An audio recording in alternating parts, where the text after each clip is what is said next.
On est ici devant une première mondiale parce que ce qu'on présente sur ce stand, c'est le premier lecteur Blu-ray Ultra HD au monde. C'est un lecteur Samsung qui va permettre de lire des Blu-ray en ultra haute définition.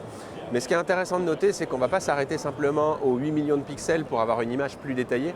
C'est qu'en fait, avec les spécificités qui ont été établies pour ce format-là, on va non seulement profiter de la résolution Ultra HD, mais on va aussi aller beaucoup plus loin en termes de luminosité, puisqu'on intègre la norme HDR dans ces nouveaux contenus.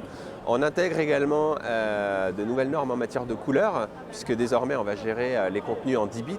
On va pouvoir afficher un panel de couleurs beaucoup plus étendu que sur le format Blu-ray existant aujourd'hui.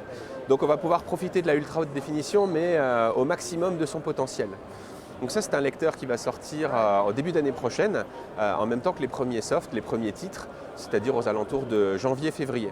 Et si on veut vraiment profiter de tout le potentiel de ce lecteur Blu-ray et de ce nouveau format de contenu, eh ben ça tombe bien, il faut une télé SUHD Samsung, puisque les télés SUHD, elles ont vraiment été pensées pour exploiter tout le potentiel de ce contenu-là.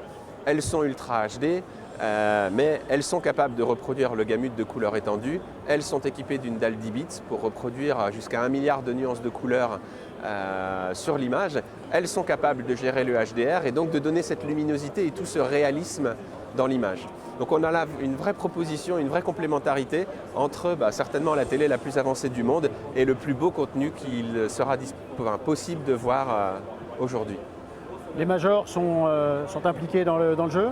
Oui, on a travaillé avec des majors, notamment Fox et Paramount, dont on est très proche depuis des années, pour faire en sorte qu'au moment du lancement du lecteur, il y ait déjà une sélection de titres qui soit disponible et que ces titres soient non seulement en Ultra HD, mais qu'ils exploitent aussi toutes les autres spécificités dont je vous ai parlé, c'est-à-dire HDR, 10 bits, gamut de couleurs étendues, etc., etc.